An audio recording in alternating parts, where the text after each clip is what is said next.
மிக சிறப்பாக கலை விருந்து உண்டு விட்டு செல்ல அன்போடு கேட்டுக்கொள்கிறேன். மானிட குடிலே மலர்ந்திருக்கிற மழலை கிறிஸ்துவனுடைய மறு உருவங்களாக இந்த மண்ணிலே விளையாடுகின்ற குட்டி நிலவுகளாக வீட்டிருக்கிற மழலை செல்வங்கள், அதுபோல மாலை நேரத்து சூரியன், இளங்காலை நேரத்து சூரியன் எப்படி செஞ்சிவப்பாக இருப்பாரோ அதே போல நிறைய குழந்தைகள் அந்த இளஞ்சூரியனுடைய குட்டி சூரியன்களாக, சுற்றி குழந்தைகளாக, திறமைகளின் ஒட்டுமொத்த கருவூலங்களாக இங்கே அமர்ந்திருக்கிறார்கள். அந்த அருமையான மாணவ செல்வங்களே, இந்த நிலவு குட்டிகளையும் சூரிய குட்டிகளையும் ஈண்டெடுத்த பெரிய நிலவுகளே, பெருமைக்குரிய பெற்றோரே, அருமையான ஆசிரியர் பெருமக்களே, ஒவ்வொரு மாணவனையும் மாணவியையும் மேடையேற்றி பார்க்க வேண்டும் என்று மிகுந்த நேர்த்தி, 100% நேர்த்தி முக்கியமல்ல, மாறாக எல்லா குழந்தைகளும் மேடையேற வேண்டும் என்று நினைத்து எல்லா குழந்தைகளையும் பயிற்றுவித்து பார்த்து ரசித்து அந்த குழந்தைகளை வளர வைத்து அதிலே மலிர்ந்து நிற்கிற ஆசிரியர் பெருமக்களே, தலைமை ஆசிரியர்களே, அன்பு நண்பர்களே, இறைமக்களே, ஒவ்வொருவருக்கும் ஆமார்ந்த கிறிஸ்து பிறப்போட நல்வாழ்த்துக்களை தெரிவித்துக் கொள்கிறேன். எல்லாருமா சேர்ந்து மேரி கிறிஸ்துமஸ் சொல்லுமா? நான் கையை இப்படி சாட்டினா நீங்க மேரி கிறிஸ்துமஸ் சொல்லணும், இப்படி காட்டினா ஹாப்பி நியூ இயர் சொல்லணும். அப்படிதான் போட்டுக்கிட்டு சொல்லுங்க. படிப்பாங்க, நல்லா படிப்பாங்களா? நல்லா ஆடுவாங்க. அழுவாங்களா? நல்லா அழுவாங்க. அப்புறம் செல்லமே தூக்கிட்டோம்னா அழுகை நிறுத்திடுவாங்க. மழலை குழந்தைகள் குடிலார் பாலன் இருக்காங்கல்ல, படுத்திருக்காங்கல்ல, மழலை குழந்தை என்ன செய்யும்? சின்னதா வளர்ந்த பிறகு சிரிக்காங்க. சிரிப்பாங்களா? அதுக்கப்புறம் என்ன செய்வாங்க? கையை ஆட்டுவாங்க. அதுக்கப்புறம் மிக முக்கியமான ஒன்று, குழந்தைகள் எல்லாம் மிக எளிதாக கை தட்டுவார்கள். கை தட்டுவீங்களாமா? எல்லாரும் ஜோர கை தட்டுங்க பார்ப்போம். கை தட்டுவது எவ்வளவு அழகு. எதுக்கெல்லாம் கை தட்டுவீங்க? எதுக்கு எடுத்தாலும் கை தட்டுவோம். அப்படி மிக உற்சாகமாக கை தட்டுவீர்கள். ஒருத்தரை பாராட்டுறதுக்கு நம்ம கை தட்டுறோம், மகிழ்ச்சியாக இருந்தால் கை தட்டுறோம், ஒரு நல்ல நிகழ்ச்சி யாராவது கொடுத்து அவர்களை பாராட்டி கை தட்டுக்கிறோம், வரவேற்பதற்கு கை தட்டுக்கிறோம். சின்ன குழந்தையா இருக்கும்போது நிறைய கை தட்டுறோம். வளர வளர என்ன செய்யறோம்? கை தட்டுறத குறைச்சிடுறோம். கை தட்டுறது நல்லதா கெட்டதா? எதுக்கு நல்லது? கை தட்டுனா நல்ல ஞாபக சக்தி வரும். என்ன வரும்? ஞாபக சக்தி வரும். அதனால நீங்க நல்லா கை தட்ட வேண்டும். இன்னொன்னு கை தட்டுங்க பார்ப்போம். இதுவரை ஆடிய, பாடிய, நாடகம் நடித்த, பேசிய அனைவருக்கும் பாராட்டி கை தட்டுங்க பார்ப்போம். அவ்வளவு சிறப்பாக நடனமாடி, அவ்வளவு சிறப்பாக நாடகம் எல்லாம் நடித்து கலைத்து அப்படி உட்கார்ந்து இருக்கிறீங்க. ஒரு இடையெல்லாம் பார்த்தா கடைசியா வந்த சின்ன இடையன் குடுக்குடுன்னு ஓடி, எல்லாரும் வணங்கி முடிச்சிட்டாங்க, குடுக்குடுன்னு ஓடி வந்தாங்க அந்த இடையன். அப்படி சின்ன சின்ன ஊரு எருசலேம் அப்படி சொல்லும்போது, பெத்லகேம் சொல்லும்போது என்ன சொல்றீங்க? கையெல்லாம் அழகழகாக அசைந்து ஆடி பாடி அனைவருக்கும் பாராட்டுகளை நாம தெரிவித்துக் கொள்கிறோம். கை தட்டுவது, கை தட்டினால் ஞாபக சக்தி வரும். கை தட்டினா என்னது போகும்? ஞாபக சக்தி வரும். என்னது போகும்? நல்லா கை தட்டினோம்னா நோய் போகும். Very good. மன அழுத்தம் போகும். மன அழுத்தம்னா ஆங்கிலத்தில் என்னது? யாராவது சொல்லுங்க பார்ப்போம். மன அழுத்தம், ஸ்ட்ரெஸ். Very good. யார் சொன்னது? ஸ்ட்ரெஸ். குட்டி இடையன்னா சொல்லியிருக்காரு ஸ்ட்ரெஸ். ஸ்ட்ரெஸ் போகும். எனக்கு ஒரே ஸ்ட்ரெஸ்ஸா இருக்கு, டென்ஷனா இருக்கு அப்படின்னா என்ன செய்யணும்? நீங்க கை தட்ட வேண்டும். நன்றாக கை தட்டி ஒன்றும் சரியா போயிடும், அப்படி இறங்கிடும், குறைஞ்சி. இன்னொன்று முக்கியமானது, கை தட்டுனா முடி வளரும், முடி உதிராது அப்படின்னு சொல்றாங்க. இது ஆராய்ச்சி செஞ்ச ஒரு உண்மை. கை தட்டினால் நல்லா முடி வளரும், முடி உதிராது. ஆனா ஒன்னே ஒன்று கண்டிஷன். என்ன கண்டிஷன்? கையில தேங்காய் எண்ணெயும் இந்த பக்கம் கடுகு எண்ணெயும் தேய்ச்சிருக்கணுமா. இப்படி தேய்ச்சிட்டு கை தட்டணுமா. சரியா? இன்னையில இருந்து சில பேர் கடுகு எண்ணெயும் தேங்காய் எண்ணெயும் தேய்ச்சி தட்ட ஆரம்பிச்சுவாங்க. நான் தான். கை தட்டுவது பிறரை பாராட்டுவதற்காக, நன்றாக இருக்க வேண்டும் என்பதற்காக, பிறரை மதிக்கிறோம் என்று அர்த்தம். உடனமா அவங்க நல்லா ஆடி இருக்காங்க, நல்லா பாடி இருக்காங்க. ஆசிரியர்கள் நல்லா பாடினாங்களா? கோரஸா பாடினாங்கன்னு இங்க பாடினாங்க, இங்க பாடினாங்க. ஆசிரியர்களுக்கு கை தட்டுங்க பார்ப்போம்.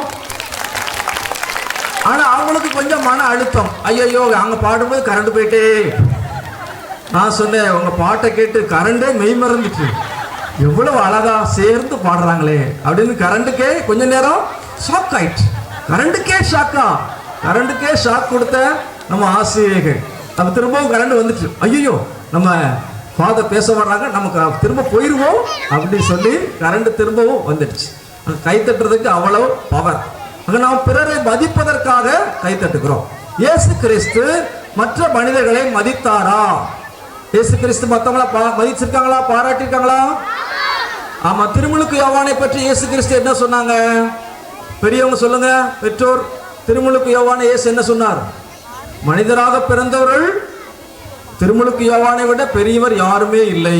இயேசு எவ்வளவு பெரிய ஆள், கடவுளின் மகன். இயேசுவே பாராட்டுகிறார், மனிதனாய் பிறந்தவர்கள் திருமுழுக்கு யோவானை விட பெரியவர் யாரும் இல்லை. ஒரு அம்மா தன்னுடைய மகளுக்காக பின்னாலே வராங்க, இயேசு பின்னாலே வராங்க. என் மக கஷ்ட சாதம் தருவாயில் இருக்கிறா, காப்பாத்துக்க ஆண்டவரே, காப்பாத்துக்க ஆண்டவரே. திரும்ப திரும்ப பின்னாலே வந்து அழுது புலம்பி கடைசியில் தன்னுடைய மகளுக்கு குணம் பெற்றுக் கொள்கிறார். இப்ப இயேசு அந்த பெண்ணை பாராட்டுகிறார். அம்மாவுடைய விசுவாசம் பெரிது. இவ்வளவு பெரிய விசுவாசம். பிற இனத்தவர் நூற்றுவ தலைவன் ஒருவன் வருகிறான்.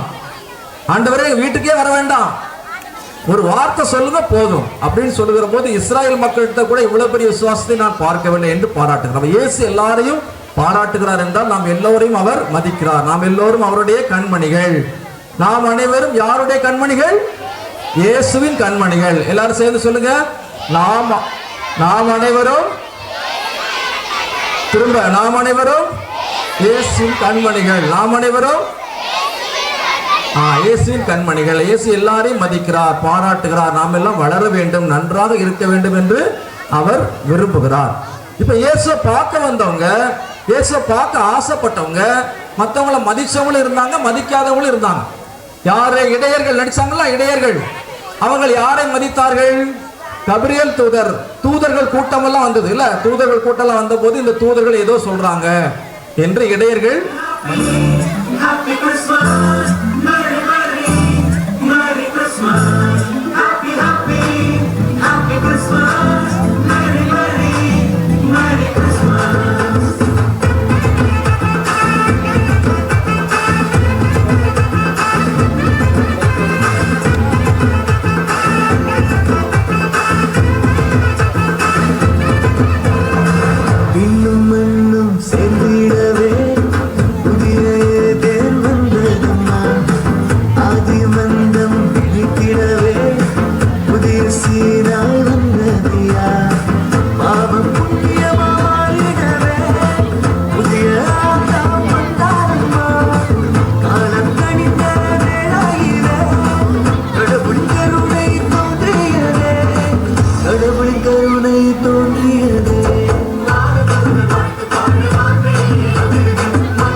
மேய்ப்பர் எல்லாம் மெர்சலாகி போனார் தேவதூதர்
பிள்ளைகளே, நீங்க உங்க பெற்றோர் உங்க குடும்பத்தினர் எல்லாரும் நல்லா இருக்கீங்களான்னு தாத்தா கேக்குறாரு.